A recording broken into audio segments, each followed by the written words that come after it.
한국인은 왜 쉬는 순간에도 가만히 있지 못할까요? 식당에 앉으면 손은 먼저 휴대전화를 찾습니다. 에스컬레이터에 올라서도 그냥 서 있지 못하고 한두 칸이라도 더 올라갑니다. 휴가를 떠나도 쉬기보다 동선을 짜고 게임을 시작해도 즐기기 전에 공략법부터 검색합니다. 이쯤 되면 묻게 됩니다. 이건 정말 성격 문제일까요?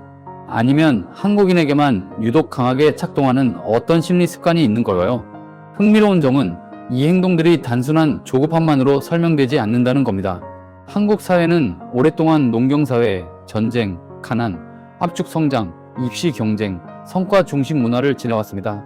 그 과정에서 우리 마음속에는 아주 강한 감각 하나가 자리 잡았습니다. 멈추면 뒤처진다. 이 감각은 생각보다 깊습니다.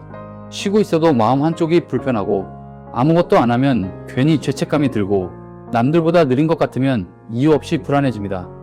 그래서 한국인은 쉬는 법을 잊은 것이 아니라 어쩌면 쉬어도 안전하다고 느끼는 법을 배운 적이 없었는지도 모릅니다. 오늘 이야기는 바로 여기서 시작됩니다. 왜 우리는 이렇게 바쁘게 움직여야만 안심하는지, 왜 가만히 있는 시간을 견디기 어려워하는지, 그리고 이 바쁨의 정체가 정말 성실함인지 아니면 오래된 불안의 습관인지 지금부터 그 이야기를 하나씩 풀어보겠습니다. 한반도는 결코 느긋하게 살아도 되는 땅이 아니었습니다. 겨울은 매서웠고 농사의 때는 짧았습니다. 봄의 씨앗을 놓치면 가을의 수확이 흔들렸고 장마와 가뭄, 전쟁과 침략은 한 가족의 삶을 순식간에 무너뜨릴 수 있었습니다. 이 땅에서 살아남기 위해 사람들은 한 가지 감각을 몸에 익혔습니다. 때를 놓치면 안 된다. 망설이면 늦는다. 지금 움직여야 산다. 이 감각은 시간이 지나며 한국인의 생활 방식 속에 깊이 남았습니다.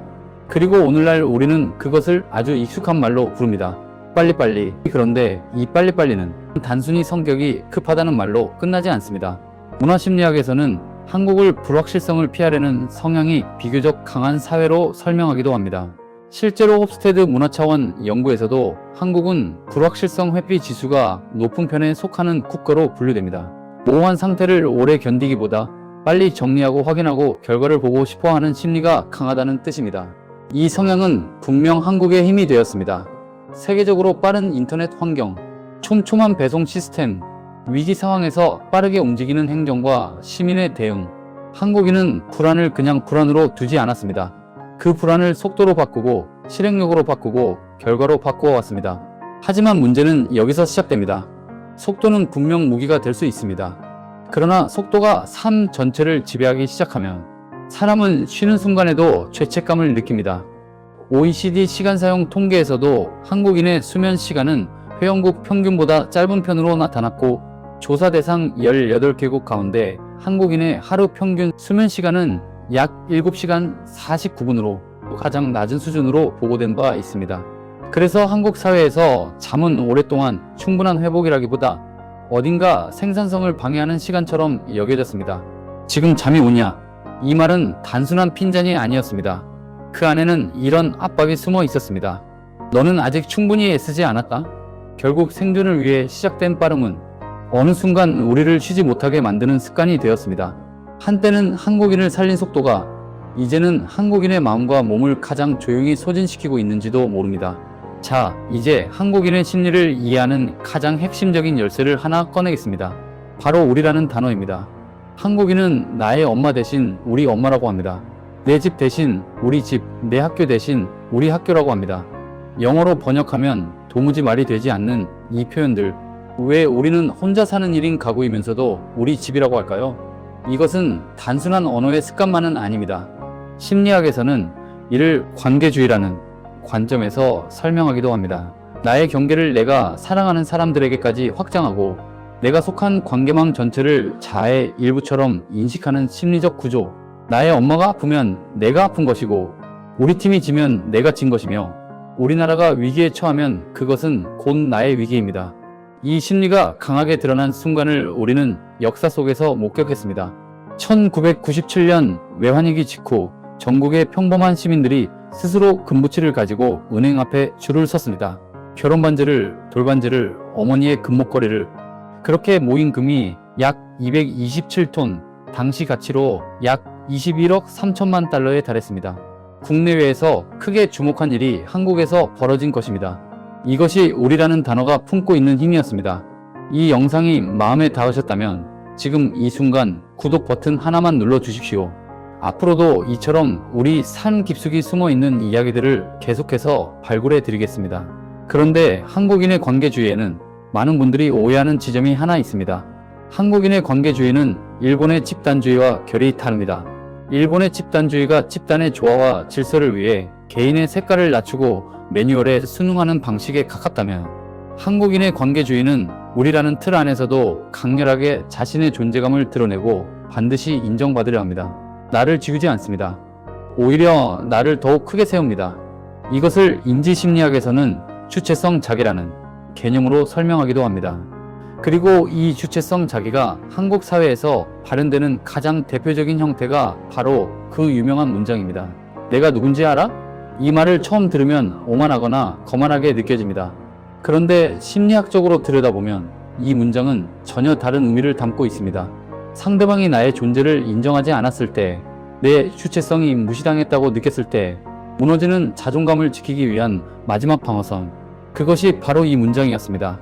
해외에서 이 말을 직역하면 서양인에게는 마치 내가 누구인지 모르겠다는 말처럼 들릴 수 있습니다. 그래서 이 표현은 두 문화가 자아와 인정을 얼마나 다르게 이해하는지를 보여주는 흥미로운 장면이 됩니다. 이제 이 주체성이 한국인의 경제적 선택에까지 어떤 영향을 미치는지 말씀드리겠습니다. 노벨 경제학상 수상자이자 행동경제학의 대표학자인 다니엘 카너먼의 전망 이론 프로스펙트 시리에 따르면, 일반적으로 사람들은 이득이 기대되는 상황에서는 비교적 안정적인 선택을 하려는 경향을 보입니다.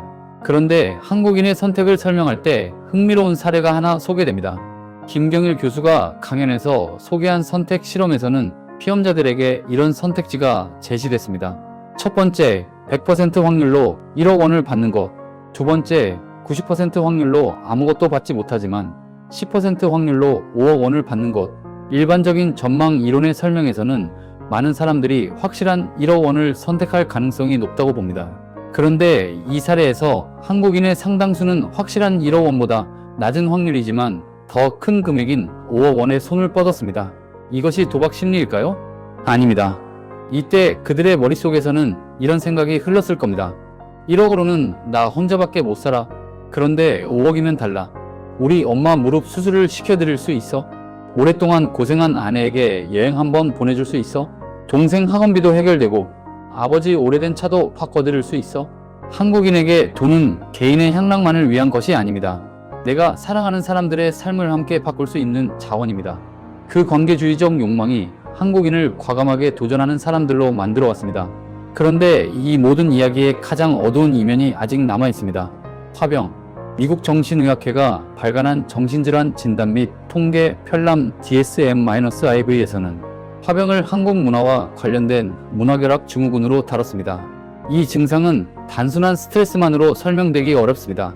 명치가 꽉 막힌 듯한 답답함, 온몸을 타오르는 듯한 열기, 전신 통증, 이유를 알 수 없는 눈물.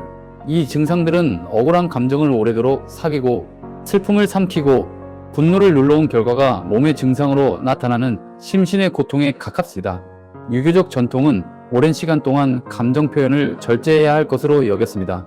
특히 여성들은 참아야 한다, 이겨내야 한다, 우리 가족을 위해 버텨야 한다는 말을 평생 들으며 살았습니다. 그 수많은 말들이 몸속에 켜켜이 쌓이고 어느 날 몸이 먼저 신호를 보내는 것입니다. 화병은 한국인의 강인함이 빚어낸 가장 슬픈 그림자였습니다. 빨리빨리, 우리, 주체성 자기, 화병, 이것들은 따로따로 존재하는 한국인의 특성이 아닙니다. 그리고 지금 이 심리는 갈림길에 서 있습니다. 주체성 자기는 세상을 바꾸는 에너지가 될 수도 있고 타인을 밀어내는 날카로운 칼날이 될 수도 있습니다. 관계주의는 위기 앞에 하나로 뭉치는 기적 같은 힘이 될 수도 있고 경계 없는 간섭으로 타인의 삶을 침범하는 촉새가 될 수도 있습니다. 화병을 만들었던 그 인내는 위대한 성취의 동력이었지만 동시에 우리를 소리 없이 무너뜨리는 독이기도 했습니다. 심리학자들이 제안하는 방향은 이렇습니다. 나의 주체성을 온전히 지키면서 동시에 내 곁의 사람 역시 자신만의 세계에서 똑같이 소중한 주인공임을 인정하는 것. 참는 것이 미덕이 아니라 제때 표현하는 것이 건강임을 받아들이는 것. 빠르게 달리되 때로는 멈춰도 괜찮다고 스스로에게 허락하는 것. 한국인은 위기 앞에서 놀라운 속도로 단결해온 민족입니다. 금모으기를 했고 광화문을 촛불로 채웠고 어렵다고 여겨졌던 일들을 가능으로 만들어 왔습니다. 이제 그 에너지를 가장 가까운 곳에 있는 자기 자신에게 향하게 할 때가 되었습니다. 오늘 이 이야기가 여러분의 삶 어느 한 구석에 작은 빛이 되었기를 바랍니다. 좋아요와 구독은 이런 이야기를 앞으로도 계속 만들어갈 수 있는 가장 큰 힘이 됩니다. 감사합니다.